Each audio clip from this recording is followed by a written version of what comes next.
Hi this is Shravani, welcome to వాకే news. Bharat Sri Lanka వేదికగా జరుగుతున్న టీ20 ప్రపంచ కప్ రసవత్తరంగా జరుగుతుంది. పొట్టి ఫార్మేట్లో పోటాపోటీగా మ్యాచ్లు జరుగుతున్నాయి. పసికోన్లు అనుకున్న జట్లు హేమాహేమీ టీములకు చెమటలు పట్టిస్తున్నాయి. చిన్న పెద్ద జట్లు అనే తేడా లేకుండా మ్యాచ్లు హోరాహోరీగా సాగుతున్నాయి. దీంతో ఏ జట్టును తక్కువ అంచనా వేయలేని పరిస్థితి ఏర్పడింది. ఆ రోజు ఏ జట్టు బాగా ఆడితే ఆ జట్టుదే విజయం. ఇప్పటి వరకు జరిగిన మ్యాచ్లను పరిశీలిస్తే అన్ని పెద్ద జట్లకు చిన్న జట్లు ముచ్చెమటలు పట్టించాయి. ఓ దశలో దాదాపు గెలిచే దిశగా పోరాటం కనబరిచాయి. దీంతో అభిమానులకు అసలైన టీ20 మజా దొరుకుతుంది. ఇవాళ సాయంత్రం 7 గంటలకు పాకిస్తాన్ అమెరికా జట్ల మధ్య జరగనున్న మ్యాచ్ కూడా ఆసక్తికరంగా మారింది. ఎందుకంటే 2024 ప్రపంచ కప్లో పాకిస్తాన్ జట్టును అమెరికా జట్టు ఓడించింది. దీంతో ఈసారి కూడా పాక్ జట్టుకు మరోసారి షాక్ ఇవ్వాలని అగ్రరాజ్యం టీం భావిస్తుంది. మరోవైపు గత ఓటమికి ప్రతీకారం తీర్చుకునేందుకు పాక్ సిద్ధమైంది. దీంతో హోరాహోరీ పోరు తప్పేలా లేదు. ఇక క్రీడా అభిమానులు ఎప్పుడెప్పుడా అని చూస్తున్న భారత్ పాక్ హై వోల్టేజ్ మ్యాచ్కు గ్రీన్ సిగ్నల్ వచ్చేసింది. ఇటీవల జరిగిన పరిణామాలతో ఇప్పుడు జరగబోయే దాయాదుల పోరుపై అభిమానుల్లో మరింత ఆసక్తిని పెంచింది. ఫిబ్రవరి 15న కొలంబో వేదికగా జరగనున్న చిరకాల ప్రత్యర్థుల పోరు కోసం యావత్ ప్రపంచం ఎదురుచూస్తుంది. దాయాదుల పోరుతో పాటు ఇప్పటి వరకు జరిగిన మ్యాచ్ల తీరుపై క్రికెట్ అనలిస్ట్ సుధీర్ మహావాది విశ్లేషణను ఇప్పుడు తెలుసుకుందాం.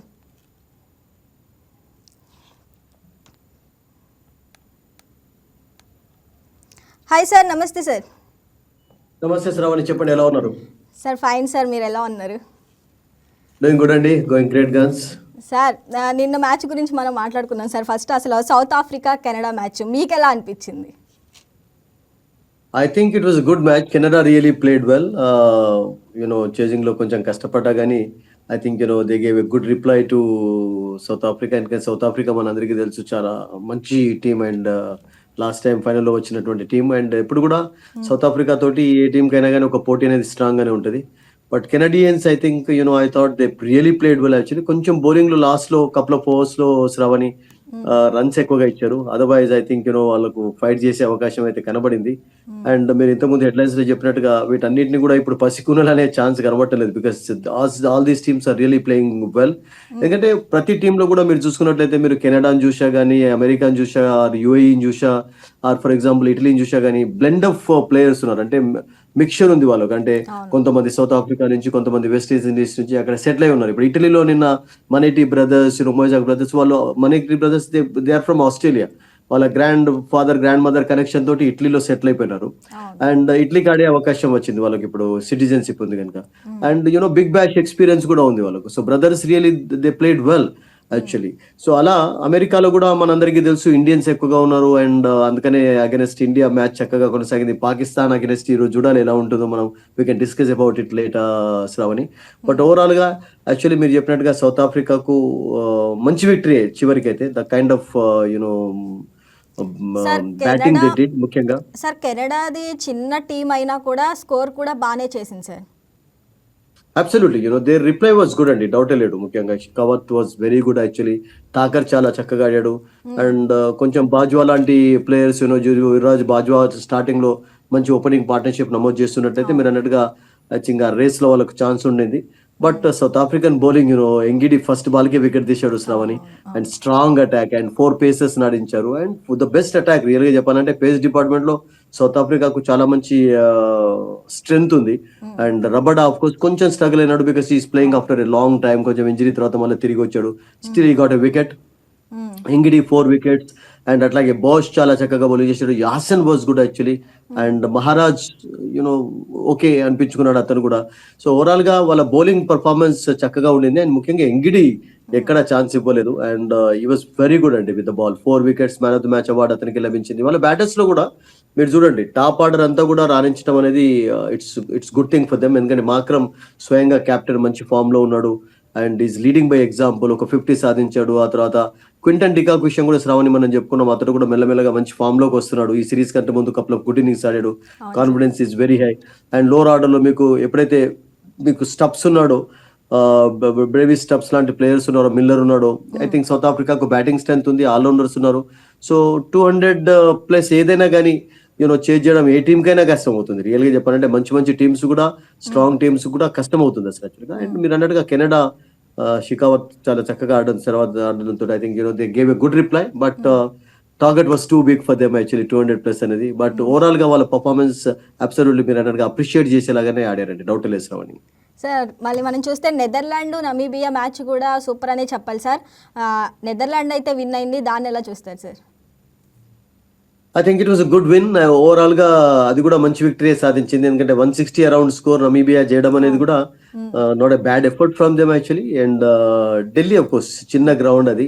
అండ్ చాలా మంచి బ్యాటింగ్ కనబరిచారు నమీబియా వాళ్ళు కూడా. నెదర్లాండ్స్ మొన్న పాకిస్తాన్ తో కూడా ఫస్ట్ మ్యాచ్ లో చూసాం కదా, కొలంబోలో, శ్రీలంకలో చాలా చక్కగా ఆడారు. వాళ్ళకు మంచి లైనప్ ఉందండి వాళ్ళకు, నిజంగా చెప్పాలంటే మంచి టీం అది. అండ్ గతంలోనైతే ఇంగ్లాండ్ లాంటి టీమ్స్ కూడా ఓడించినటువంటి వాళ్ళకు ఎక్స్పీరియన్స్ ఉంది. సో మంచి విక్టరీ రియల్ గా చెప్పాలంటే. అంటే ఇప్పుడు వాళ్ళకు ఛాన్సెస్ ఉంటాయి వాళ్ళు కూడా. ఇప్పుడు ఇండియా అగైనెస్ట్ ఆడతారు, తర్వాత ఇప్పుడు ఈ గ్రూప్ లో అమెరికా అగైనెస్ట్ ఆడతారు. ఏదైనా ఒక సర్ప్రైజ్ ఎక్కడైనా జరిగినట్లయితే you never know, because 2020 format లో I think anything can happen sometimes actually. మీరు అన్నట్టుగా చిన్న చిన్న టీమ్స్ కూడా చాలా మంచి పర్ఫార్మెన్స్ కనబరుస్తున్నాయి కనుక. And one surprise, one shocking ఏదైనా మ్యాచ్ జరిగినట్లయితే I think it will be good for them. And ఎందుకంటే పాకిస్తాన్ తోటి కూడా వాళ్ళ మ్యాచ్ చాలా క్లోజ్ గానే కొనసాగింది. అండ్ అష్రఫ్ ఆడినాక మ్యాచ్ వాళ్ళ చేతిలోనే కనబడింది. అతని క్యాచ్ డ్రాప్ చేయడంతో చివరికి ఓడిపోవాల్సి వచ్చింది. కానీ బట్ 150 అరౌండ్ స్కోర్ అనేది శ్రీలంకలో, కొలంబోలో దట్ వాస్ డిఫెండబుల్. అంటే డిఫెండ్ చేసుకునేందుకు మంచి స్కోర్ అక్కడ. So it was a good win for them actually. Namibia against actually. And Namibia తోటి సేమ్ ప్లేస్ లో ఇండియా డే ఆఫ్టర్ టుమారో ఆడబోతున్నారు, ఢిల్లీలోనే జరుగుతుంది. సో ఒక మ్యాచ్ లో ఓడిపోవడం, ఒక మ్యాచ్ లో గెలవడం అనేది ఐ థింక్ రేస్ చక్కగా కొనసాగుతుంది అంటే వరల్డ్ కప్ లో ఇప్పటి వరకు అయితే. And South Africa was good. And today New Zealand విషయం కూడా మాట్లాడుకోవాలి మనం. ఎందుకంటే New Zealand I think almost they are on the verge of winning the match against UAE. But UAE కూడా 170+ రన్స్ స్కోర్ చేశారంటే అది చిన్న బ్యాటింగ్ ఏం కనబడలేదు చెన్నైలో. అండ్ వాళ్ళకు 180+ కూడా ఛాన్స్ కనబడింది. And they really batted well అండి. UAE batters batted well. వాళ్ళకి అంత బౌలింగ్ స్ట్రెంత్ లేదు మెయిన్ గా. అండ్ న్యూజిలాండ్ బ్యాటర్స్ ఓపెనర్స్ ఇద్దరు Allen and Seifert, they are off to terrific start. మన డిస్కషన్ స్టార్ట్ కాకముందు దాదాపు 100 దగ్గరలో స్కోర్ ఉంది వాళ్ళది. ఇంకా ప్లెంటీ ఆఫ్ ఓవర్స్ ఉన్నాయి. అండ్ ఫస్ట్ మ్యాచ్ లో కూడా ఆఫ్ఘనిస్తాన్ ఓడించారు కనుక ఈ మ్యాచ్ లో ఒక బిగ్ విక్టరీ సాధించినట్లయితే శ్రావణి, న్యూజిలాండ్ కి ఇట్ విల్ బి గుడ్. ఎందుకంటే మీకు టోర్నమెంట్ సూపర్ 8 చేరుకునే సమయానికి నెట్ రన్ రేట్ అనేది it will be very very key అండి, వెరీ వెరీ ఇంపార్టెంట్. సో ఆ సమయానికి అది ఒక్కొక్కసారి మంచి మంచి టీమ్స్ ను కూడా ప్రెషర్ లోకి తీసుకువస్తుంది కనుక దాన్ని మెయింటైన్ చేసుకునే ప్రయత్నం. ఎక్కడ where you have an opportunity go for that actually. ఇప్పుడు న్యూజిలాండ్ కి ఆ ఛాన్స్ ఉంది కనుక, ఇద్దరు చక్కగా ఆడుతున్నారు కనుక, వాళ్ళు ఎంత తక్కువ సమయంలో ఎన్ని తక్కువ ఓవర్స్ లో వాళ్ళు విక్టరీ సాధించినట్లయితే వాళ్ళ నెట్ రన్ రేట్ అనేది అంత పెరుగుతూ ఉంటుంది కనుక I think they should try for that also. Sir ఇక్కడ మనం చూస్తే భారత్ పాకిస్తాన్ మ్యాచ్ జరగనున్నపై మీ అభిప్రాయం ఏంటి సార్? మొన్నటి వరకు జరగదు అనుకున్నారు, మళ్ళీ కూడా గ్రీన్ సిగ్నల్ అయితే వచ్చింది. Well that's good news for everyone actually, cricket lovers అందరికి కూడా. అండ్ ఒక రకంగా నేనేమంటానంటే ఇదంతా కూడా ఫోర్గాన్ కంక్లూజన్ అంటాం కదా, రిజల్ట్ ఆల్రెడీ ఎక్స్పెక్టెడ్ అని చెప్పి. ఈ డ్రామా ఎండ్ అవుతుందని చెప్పి అందరికి తెలిసిందే శ్రావణి. ఎందుకంటే కపుల్ ఆఫ్ డేస్ ఎగో మనం డిస్కషన్స్ స్టార్ట్ చేసిన రోజు తర్వాత సూర్యకుమార్ యాదవ్ ఎప్పుడైతే చెప్పాడో our tickets have been booked అని చెప్పి, ఆ రోజే మనం అనుకున్నాం ఓన్లీ జస్ట్ డ్రామా కొరకు మనం వెయిట్ చేద్దాం, అది ఎండ్ త్వరలో. ఏమంటారు? ఒక బిజినెస్ కోసమే కదా ఇదంతా. యా ఆఫ్ కోర్స్, యా అలా మారింది ఆఫ్ కోర్స్ గేమ్ కూడా. But India Pakistan match is on actually, that's really good news. And నిన్న 3 ఐసీసీ, తర్వాత బీసీసీ అంటే బంగ్లాదేశ్ క్రికెట్ బోర్డ్, తర్వాత పాకిస్తాన్ క్రికెట్ బోర్డ్ ముగ్గురు కలిసి డిస్కషన్ మంతనాలు నడిపించారు. అండ్ అందులో కొన్ని కోరికలు పాకిస్తాన్ ఒప్పుకోలేదు. వాళ్ళు చాలా చాలా డిమాండ్స్ పెట్టారు అసలు యాక్చువల్గా. ఇవన్నీ కారణం చేయడానికి కూడా ఏంటంటే కొన్ని డిమాండ్స్ పెడదాం అనుకున్నారు. ఐసీసీ వాటన్నిటికి కూడా సకంబై ఒప్పుకుంటుంది అనుకున్నారు కానీ but ICC was very strong in that decision. And Bangladesh విషయంలో కొంచెం వాళ్ళు జాలి చూపించినట్టుగానే కనబడింది. ఎందుకంటే టోర్నమెంట్ నుంచి వాళ్ళు పుల్ అవుట్ కావడం అనేది రియల్ గా బ్యాడ్ లక్. ఎందుకంటే అన్ఫార్చునేట్లీ లాస్ట్ మంత్ హిందువులపై దాడి చేయడంతో సివియర్ సిచ్యువేషన్ అయిపోయింది. ముస్తఫిజుర్ ను కలకత్తా కాదనడం, ఆ తర్వాత బంగ్లాదేశ్ సెక్యూరిటీ పరంగా మేము ట్రావెల్ చేయలేమనడం. బట్ సెక్యూరిటీ పరంగా స్ట్రాంగ్ గా మేము సెక్యూరిటీ ఇస్తామని ఐసీసీ అన్న ఇండియా అన్నా కానీ వాళ్ళు ఒప్పుకోలేదు అసలు యాక్చువల్గా. వాళ్ళు షిఫ్ట్ చేయమని చెప్పారు, అదంతా కూడా జరిగింది మన అందరికీ తెలిసిందే. బట్ నిన్న వాళ్ళు పాకిస్తాన్ ను కోరారు కూడా ఇండియాతో మీరు మ్యాచ్ ఆడని అని చెప్పి. అండ్ ఆ తర్వాత ప్రైమ్ మినిస్టర్ ఒప్పుకున్నాడు. And the match is on. Actually Shivaratri రోజు ఆ మ్యాచ్ జరుగుతుంది. So everybody will be just waiting for that. And మెయిన్గా ఏంటంటే పాకిస్తాన్ కోరికలు ఏంటంటే వాళ్ళ ఇండియా పాకిస్తాన్ మధ్యలో ఈ బైలేటరల్ సిరీస్ అనేది స్టార్ట్ కావాలి. 3 దేశాల మధ్యలో కూడా కొన్ని టోర్నమెంట్స్ ఉంటే బాగుంటుందని చెప్పి. బట్ అవి ఇప్పుడు జరగకపోవచ్చు. మేబీ ఫ్యూచర్ లో జరిగే ఛాన్స్ ఉంటుంది. ఎందుకంటే ఇంకా ఇండియా పాకిస్తాన్ మధ్యలో పొలిటికల్ ప్రాబ్లమ్స్ ఎప్పటి వరకు అయితే సార్ట్ అవుట్ కావు శ్రావణి, అంతవరకు we have to wait for the bilateral series. ICC tournaments లో ఏం ప్రాబ్లం లేదు కానీ but we have to wait. అంటే టెస్ట్ మ్యాచెస్ కానీ బైలేటరల్ సిరీసెస్ కొరకు కొంచెం డెఫినెట్లీ ఆగాల్సిందే. And of course cricket lovers అయితే వెయిట్ చేస్తున్నారు ఎప్పుడు ఇండియా అగైన్స్ పాకిస్తాన్ మ్యాచెస్ కంటిన్యూగా అవుతాయని చెప్పి. Maybe the day is not very far అనుకుందాం. ఫస్ట్ ఈ ప్రాబ్లమ్ సార్ట్ అవుట్ కావడం అనేది చాలా important. But good news, India Pakistan match is on actually and everybody is just waiting for that. Sir ఈరోజు Pakistan US match ఎలా ఉండొచ్చు అంటారు?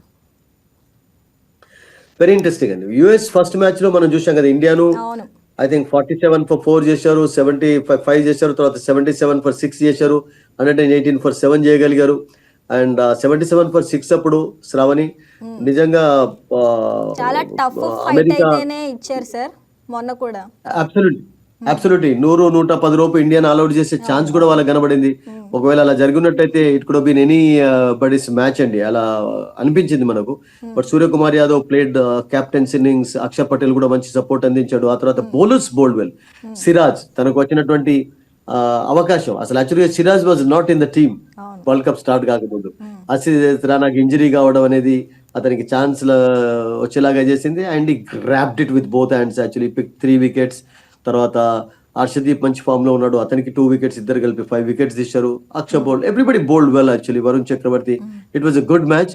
అండ్ నేను అనుకుంటాను కొలంబోలో జరుగుతుంది కనుక, అండ్ ఇప్పుడు అమెరికా వాళ్ళు ముంబై నుంచి ట్రావెల్ చేయాల్సి వచ్చింది. ట్రావెలింగ్ లో కొంచెం సమయం అయితే వేస్ట్ అవుతుంది. Of course the same thing will happen with India also, because India will go to play Pakistan in Colombo on 15th. And రేపటి ఎల్లుండి మ్యాచ్ తర్వాత వాళ్ళు వెంటనే వెళ్లాల్సిందే 12th రోజు.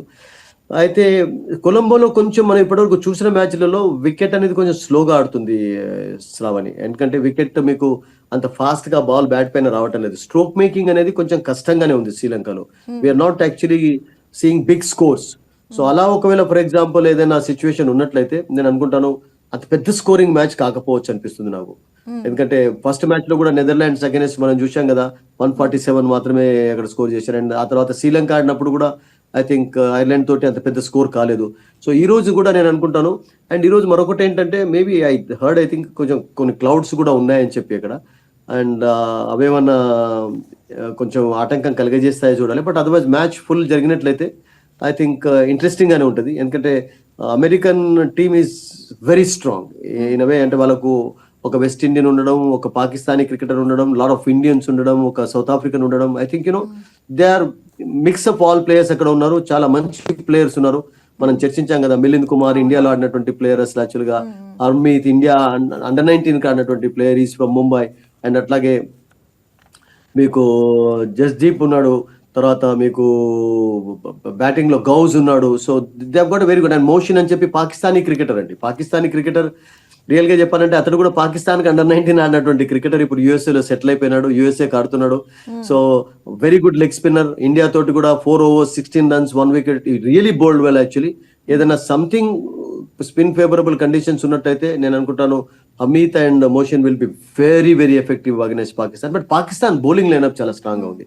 వాళ్ళకు షాదాబ్ ఖాన్ చాలా మంచి బౌలర్, అండ్ అలాగే మంచి స్పెల్ వేశాడు మొన్న వికెట్ తీసుకోకుండా. కానీ అబ్రార్ ఉన్నాడు వాళ్ళకు, తర్వాత అయూబ్ బౌలింగ్ చేయగలుగుతాడు. బట్ మన అందరికీ తెలిసిందే కదా Shravani, last time world cup లో అంటే 2024 లో జరిగినటువంటి T20 వరల్డ్ కప్ లో డలాస్ లో మ్యాచ్ సూపర్ ఓవర్ కు వెళ్ళడం, అండ్ సూపర్ ఓవర్ లో పాకిస్తాన్ ను యుఎస్ఏ ఓడించింది కూడా రియల్ గా చెప్పాలంటే. అసలు యాక్చువల్ గా 159 వాళ్ళు చేంజ్ చేసే అవకాశం వాళ్ళకు ఉండింది ఎక్కువగా. బట్ ఆ తర్వాత సూపర్ ఓవర్ కు వెళ్ళింది. లాస్ట్ పాకిస్తాన్ మంచి బౌలింగ్ చేశారు. అండ్ సూపర్ ఓవర్ మ్యాచ్ లో అమెరికానే ఓడించింది, ఫస్ట్ టైం 2 teams ఆడడం. సో అలా సర్ప్రైజెస్ కావచ్చు కూడా. అండ్ దాన్ని నేను అనుకుంటాను రివెంజ్ తీసుకునేందుకు పాకిస్తాన్ ప్రయత్నిస్తుంది. బట్ దాన్ని మర్చిపోలేరు ఆ డిఫీట్ అయితే, బికాస్ అమెరికా పాకిస్తాన్ ఓడించడం అనేది I think it was a big shock in the tournament. And ఆ తర్వాత మన అందరికీ తెలిసిందే అమెరికా సూపర్ 8 లో కూడా వెళ్ళిపోయినారు. ఆ అవకాశం వాళ్ళకు వచ్చింది. దాంతో వాళ్ళకు క్వాలిఫికేషన్ కూడా వచ్చింది ఈ సంవత్సరం ఆడే వరల్డ్ కప్ లో కూడా ఆడేందుకు without any problem actually. So it's going to be an interesting match అండి. బట్ బ్యాటర్స్ చూడాలి. బాబర్ ఆజం ఎలా బ్యాటింగ్ చేస్తాడు, అయూబ్ ఎలా బ్యాటింగ్ చేస్తాడు. వాళ్ళకు ఫకర్ జమాన్ లాస్ట్ మ్యాచ్ తీసుకోలేదు, అతను కూడా టీమ్ లో ఉన్నాడు. Ashraf was good actually. Ayub is a very good batter and Salman Agha. So they are a very good side అండి. అండ్ అఫ్రిది అండ్ మిర్జా ఈ ఇద్దరు గిట్ట మంచి స్పెల్ ఓపెనింగ్ కనబరిచినట్లయితే I think it will be good for them and it will be definitely interesting, doubt లేదు. ఎందుకంటే అంత పెద్ద స్కోరింగ్ మ్యాచ్ కాకపోవచ్చు అని నాకు అనిపిస్తుంది Shravani, but you never know. And ఒక్కొక్కసారి ఒక మంచి బెల్టర్ లాంటి వికెట్ ఉన్నట్లయితే మంచి స్కోర్ కూడా చేయొచ్చు. అండ్ ముఖ్యంగా ఏంటంటే మీకు కొలంబో లాంటి ప్లేసెస్ శ్రావణి ఫస్ట్ పవర్ ప్లేలో రన్స్ సాధించడం చాలా important. Even Sri Lanka versus Ireland కూడా చూసాం కదా, ఫస్ట్ 6 ఓవర్లు 50 తర్వాత ఆ తర్వాత 160 రౌండ్ స్కోర్ చేయడానికి కూడా వాళ్ళు కష్టపడాల్సి వచ్చింది. Because the ball was not coming on to the bat actually. They struggle to hit boundary sixes కూడా ఎక్కువ లేకుండే. సో అటువంటి కండిషన్స్ శ్రీలంకలో ఎక్కువ ఉండొచ్చు. శ్రీలంకలో వికెట్ నేచర్ ఎట్లా ఉంటుందంటే కండిషన్స్ నేచర్ కొంచెం స్లోనెస్ ఎక్కువగా ఉంటుంది కనుక ఐ థింక్ చిన్న స్కోరింగ్ మ్యాచెస్ కూడా చాలా ఎఫెక్టివ్ ఇంట్రెస్టింగ్ గా మారుతాయి. సార్ అసలు భారత్ పాకిస్తాన్ మ్యాచ్ అంటేనే ఒక ఎమోషనల్, మనకి ఎప్పుడు ఓడిపోయింది కూడా లేదు, కానీ పాకిస్తాన్ ఎందుకు సార్ ఇంత డ్రామా ఆడింది ఈసారి?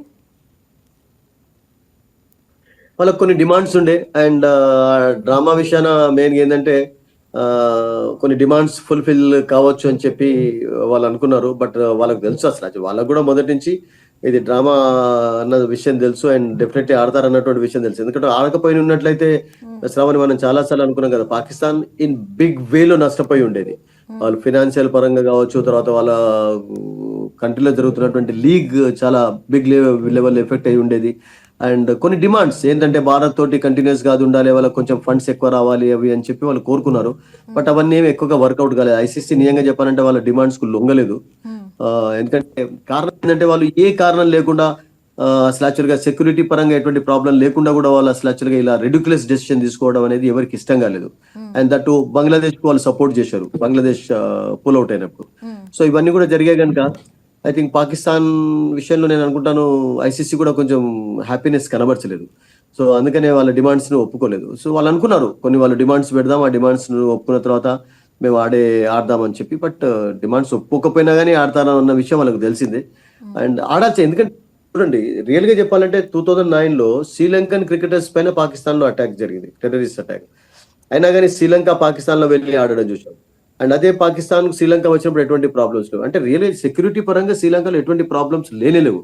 అండ్ అటువంటి సిచ్యువేషన్ లో కూడా వాళ్ళు ఆడని అనడం అనేది ఇట్ వాజ్ రెడ్యుక్యులస్ డెసిషన్. అండ్ చివరికి అఫ్ కోర్స్ సకం కావాల్సి వచ్చింది ఐసీసీ యొక్క ప్రెషర్ కు, అందరి ప్రెషర్ కు. And everybody is happy. First of all ఏంటంటే మనం అందరం హ్యాపీగా ఉండాల్సిందే because the match is on. And చాలా రెవెన్యూ జనరేట్ చేసేటటువంటి మ్యాచ్ కనుక, ఎక్సైట్ ఉండే మ్యాచ్ కనుక I think let's all be happy about that. That's it. Sir అసలు T20 ప్రపంచ కప్ లో ఈసారి చిన్న జట్లు కూడా అదిరిపోయే ఆట తీరుకు కారణం ఏంటంటారు? దానికి బలమైనటువంటి కారణం నేను ఏమంటానంటే చిన్న టీమ్స్ అనేవి చిన్న టీం ఏం కాదు. ఇప్పుడు ఇటలీ ఉందండి, Italy we all know the Shravani, it's mainly famous for football. First world cup 1930లో జరిగినప్పుడు ఫిఫా వరల్డ్ కప్ ఉరుగ్వే గెలిచింది. ఆ తర్వాత వరుసగా ఇటలీ గెలిచింది, మళ్ళీ 82లో గెలిచారు. పోలో రాసి లాంటి ప్లేయర్స్ ఉండడం, వాళ్ళకు బ్యాగ్యో, తర్వాత ఎంతమంది అండి బఫోన్ లాంటి ప్లేయర్స్ ఉండడం, Chiellini, Italy performance and Europe cup గెలిచారు. ఫుట్బాల్ హిస్టరీ గొప్పగా చరిత్ర వాళ్ళకి అద్భుతంగా ఉంది, డౌటే లేదు. Mainly Italy is known for football అండి. బ్రెజిల్ తర్వాత 4 times వరల్డ్ కప్ గెలిచినటువంటి టీం. బట్ ఇటలీలో పుట్టిన వాళ్ళు, ఇటలీలో ఆడిన వాళ్ళు కాదు కదా వీళ్ళంతా టీంలో కూడా. ఇప్పుడు మనం నిన్న మనేటి బ్రదర్స్ విషయం చర్చించాం, మోజాక్ బ్రదర్స్ విషయం చర్చించాం. కొంతమంది వీళ్ళంతా కూడా ప్రతి చోటు నుంచి వచ్చి అక్కడ సెటిల్ అయి ఉన్నారు, సిటిజన్షిప్ పొంది ఉన్నారు అసలు యాక్చువల్గా. సో దాంతో ఇప్పుడు గతంలో మనం ఎగ్జాంపుల్ తీసుకున్నట్లయితే గ్రామ్ హిక్ అని ఒక క్రికెటర్ ఉండేది. అతడు జింబాబ్వేలో పుట్టా కానీ 1983 వరల్డ్ కప్ లో జింబాబ్వేకి ఆడే అవకాశం అతనికి వచ్చినప్పటికీ కూడా అతడు wanted to play for England కి వచ్చాడు, కౌంటీ మ్యాచెస్ ఆడాడు, సెటిల్ అయిపోయినాడు. తర్వాత అక్కడ అతనికి సిటిజన్షిప్ వచ్చింది 3 years తర్వాత. And then is dream fulfil అయిపోయింది. సో అట్లాగే ఇప్పుడు ఇటలీ టీమ్ లో ఉన్నటువంటి ప్లేయర్స్, ఇప్పుడు మనేటి బ్రదర్స్ ని తీసుకున్నట్లయితే దే ఆర్ ఫ్రమ్ ఆస్ట్రేలియా. వాళ్ళ గ్రాండ్ ఫాదర్, గ్రాండ్ మదర్ మీకు లింక్ ఇటలీతో ఉంది కానీ బట్ బిగ్ బ్యాష్ లో ఆడినటువంటి ఎక్స్పీరియన్స్ ఉంది అంటే మీరు ఇమాజిన్ చేయండి వాళ్ళు ఎటువంటి క్రికెటర్స్ అనేది. అట్లాగే ఇప్పుడు మీరు అమెరికాలో తీసుకున్నట్లయితే లాస్ట్ టైం కోరీ ఆండర్సన్ ఆడాడండి. Anderson we all know that New Zealand కు చెందినటువంటి ఆల్రౌండర్, ఐపీఎల్ లో కూడా ఆడాడు, అద్భుతమైనటువంటి ఆల్రౌండర్. అండ్ అమెరికాలో త్వరగా అతనికి సిటిజన్షిప్ రావడంతో అమెరికా కూడా వరల్డ్ కప్ ఆడే ఛాన్స్ వచ్చింది. అంటే 2 కంట్రీస్ కి ఆడాడు. ఈ ప్లేడ్ ఫర్ న్యూజిలాండ్, ఈ ఆల్సో ప్లేడ్ ఫర్ అమెరికా. అట్లాగే ఇప్పుడు కొంతమంది విషయం మనం చెప్పాం కదా, అమెరికన్ టీమ్ లో ఉన్నటువంటి ప్లేయర్స్ అందరూ కూడా, వీళ్ళందరూ కూడా they all played their cricket in India. తర్వాత అక్కడికి వెళ్ళి సెట్ అయిపోయినాడు. Monank Patel where is is from Gujarat. అక్కడ చదువు కొరకు వెళ్ళాడు, ఒక హోటల్ పెట్టుకున్నాడు నార్త్ కరోలినాలో. అండ్ ఆ తర్వాత ఒక బిగ్ బిజినెస్ మ్యాగ్నెట్ తయారైపోయినాడు. తర్వాత క్రికెట్ కంటిన్యూ చేస్తూ వచ్చాడు, యుఎస్ఏ లో లీగ్స్ ఆడడం. అండ్ ఈ రోజు అతనికి క్యాప్టెన్సీ చేసే అవకాశం వచ్చింది. కెనడాలో ఉన్నటువంటి వాళ్ళు చాలా మంది, సర్దాజీస్ కావచ్చు, మిగతా ప్లేయర్స్ అందరూ కూడా మనం ఇంతకుముందు చెప్పినట్టు they are all from different places. So కెనడాలో అంటే అఫ్ కోర్స్ చరిత్ర ఉంది. అంటే ఇండియన్స్ మొదటి నుంచి కూడా మీకు 100 సంవత్సరాల నుంచి కూడా అక్కడ సెటిల్ అయినటువంటి సర్దార్జీలు ఉన్నారు. అండ్ అక్కడ క్రికెట్ పాపులర్ కావడానికి కూడా వాళ్ళ రోల్ బిగ్గర్ గా ఉంది. బట్ మిగతా టీమ్స్ అన్ని కూడా చిన్న టీమ్స్ ఎందుకు మనం అనలేమంటే, అవి అక్కడి నుంచి ఇప్పుడు కెన్యా గతంలో 96 లో వెస్టిండీస్ ఓడించిందంటే కెన్యాకి మార్క్స్ ఇవ్వాలి. Because most of the players are from Kenya. But ఇక్కడ అట్లా కాదు కదా. ఇప్పుడు ఏంటంటే ఇక్కడ కల్చర్ డిఫరెంట్ మిక్స్అప్ అయి బ్లెండ్ ఆఫ్ ఆల్ ప్లేయర్స్ అయిపోయినారు. అంటే డిఫరెంట్ కంట్రీస్ నుంచి. ఇప్పుడు మోషన్ విషయం చెప్తున్నాం, యుఎస్ఏ టీంలో లెగ్ స్పిన్నర్ చాలా అద్భుతంగా బౌలింగ్ చేస్తాడు. ఇండియా అగైన్స్ స్పెల్ వేసాడు. Where is he from? His root is from Pakistan. He played under 19 cricket in Pakistan. So వీళ్ళంతా కూడా స్ట్రాంగ్, దాని ఏమంటారంటే బేస్ నుంచి వచ్చిన వాళ్ళు. అద్భుతమైనటువంటి ఫౌండేషన్ ఆల్రెడీ క్రికెట్ లో ఉంది. ఒక టోటల్ గా మీరు అన్నట్టుగా అమెరికాలో పుట్టి అమెరికన్స్ క్రికెట్ ఆడినట్లయితే it could been different story. But అట్లా కాదు కదా. ఇప్పుడు అమెరికన్ టీమ్ లో ఆడే ప్లేయర్స్ అందరూ కూడా వీళ్ళందరూ చిన్న క్రికెటర్స్ కాదు, చిన్న టీమ్స్ అయినప్పటికీ కూడా చిన్న క్రికెటర్స్ కాదు. వీళ్ళంతా కూడా మంచి రెప్యుటేషన్ ఉన్నటువంటి క్రికెటర్స్ కనుక అందుకనే మీకు కాంపిటీషన్ కొంచెం స్ట్రాంగ్ గా కనబడుతుంది. సార్, పెద్ద టీములు ఎందుకు మ్యాచ్ గెలవడానికి కొంచెం చెమటల్లో పట్టినట్టుగా అనిపిస్తుంది మనకి? అదే కదా, ఇప్పుడు చిన్న టీమ్స్ కాదు కదా. వాళ్ళు కూడా రియల్ గా చెప్పాలంటే మంచి హిస్టరీ ఉన్నటువంటి టీమ్సే కదా. రియల్ గా చెప్పాలంటే వాళ్ళకు మంచి చరిత్ర ఉన్నది. అండ్ ఇటలీకి మీరు చూసుకున్నట్లయితే వాళ్ళు తక్కువ సమయంలోనే ఎక్కువ మ్యాచ్లు గెలిచినటువంటి అది ఉన్నది. Afghanistan was like that in the beginning Shravani. Afghanistan ఇప్పుడు T20 ఫార్మాట్ లో 50-50 ఫార్మాట్ లో ఒక స్ట్రాంగ్ టీమ్ అది. ఆపోజిషన్ అసలు యాక్చువల్గా ఆఫ్ఘనిస్తాన్ తో ఆడేందుకు చాలా కష్టపడాల్సి వస్తుంది. ఇంగ్లాండ్ లాంటి టీంలు కూడా 2023 వరల్డ్ కప్ లో ఓడించలేదా? అండ్ లాస్ట్ టైం వాళ్ళు సెమీఫైనల్ లో ప్రవేశించలేదా? ఇప్పుడు డిఫరెంట్ ఆఫ్ఘనిస్తాన్ టీం తయారైంది. ఈవెన్ అండర్ 19 వరల్డ్ కప్ లో కూడా they made it to the semifinals. India against కూడా 300+ స్కోర్ చేశారు. సో ఐ థింక్ కాంపిటీషన్ కొంచెం స్ట్రాంగ్ గా ఉంది కనుక నేను అనుకుంటాను ఈ టీమ్స్ కూడా చాలా తక్కువ సమయంలో మంచి స్ట్రాంగ్ టీమ్స్ అవుతున్నాయి అసలు యాక్చువల్గా. అండ్ ఒక్కొక్కసారి కండిషన్స్ అనేవి కూడా మీకు ప్రభావం కూడా ఉంటుంది. ఇప్పుడు శ్రీలంకలో మనం అన్నాం కదా, బిగ్ స్కోరింగ్ చేసే ఇప్పుడు ఫర్ ఎగ్జాంపుల్ యుఏఈ 170 స్కోర్ అనేది న్యూజిలాండ్కి అంత కష్టం కావటం లేదు. బికాస్ మంచి బ్యాటింగ్ కండిషన్స్ ఉన్నాయి కనుక ఐ థింక్ అది అంత కష్టంగా కనబట్టలేదు. బట్ ఎక్కడైతే there is something for the bowlers. మీరు first match India versus USA ఎందుకు కొంచెం కఠినంగానే కొంచెం స్ట్రాంగ్ గా కొనసాగిందంటే ఆ వికెట్ అనేది రియల్ గా బ్యాటింగ్ వికెట్ కాదు. సూర్యకుమార్ కూడా మనం చర్చించాం కదా, ఇంటర్వ్యూలో చెప్పాడు అది యాక్చువల్గా 160 వికెట్ కూడా కాదని చెప్పాడు. 140 రన్స్ స్కోర్ చేసే వికెట్ అన్నాడు. సో అటువంటి తక్కువ స్కోర్ ఉన్నటువంటి మ్యాచెస్ లో ఎప్పుడు కూడా మీకు ఎక్సైట్మెంట్ ఎక్కువగా ఉంటుంది అసలు యాక్చువల్గా. ట్రిక్కీ స్కోర్స్ అంటాం వీటిని మనం క్రికెట్ భాషలో చెప్పాలంటే, స్పోర్ట్స్ భాషలో. ఇవి చాలా చాలా ట్రిక్కీగానే ప్రూవ్ అవుతుంటాయి. ఏ టీం కైనా గెలిచే ఛాన్స్ ఉంటుంది. బట్ ఈ టీమ్స్ కూడా రియల్ గా చెప్పాలంటే అంత పూర్తి టాలెంట్ లేకుండా వచ్చినటువంటి టీమ్స్ కావు. వీళ్ళ టీమ్స్ లో డిఫరెంట్ కంట్రీస్ నుంచి వచ్చి ఆడే ప్లేయర్స్ ఉన్నారు కనుక I think they are really playing well. And but again ఒప్పుకోవాల్సింది అసలు ఇప్పుడు సూపర్ 8 లో వెళ్ళే టీమ్స్ మాత్రం నిజంగా చెప్పాలంటే ఏదైనా ఒక సర్ప్రైజ్ అయ్యే ఛాన్స్ ఉంటుంది కావచ్చు. కానీ బట్ మీకు ఇండియా కానీ, ఇంగ్లాండ్ కానీ, Australia, Pakistan, New Zealand, south Africa ఇవే వెళ్తాయండి. వెస్ట్ ఇండీస్ మేబీ ఏదైనా సర్ప్రైజ్ అయితే అక్కడిక్కడ కావచ్చు, కానీ బట్ ఓవరాల్ గా మాత్రం కాకపోవచ్చు. సూపర్ 8 నుండి అబ్సల్యూట్ బ్యాటిల్ అనేది మనకు చూసే ఛాన్స్ ఉంటుంది. రైట్ సార్, మనం ఫర్దర్ డిస్కషన్ లో మళ్ళీ కలుద్దాం. Thanks for the participating sir. Thank you అండి. సో చూసారు కదా, ఇది వాళ్ళ T20 డిస్కషన్. రేపటి T20 డిస్కషన్లో మళ్ళీ కలుద్దాం. That's all for now. Keep watching YK news.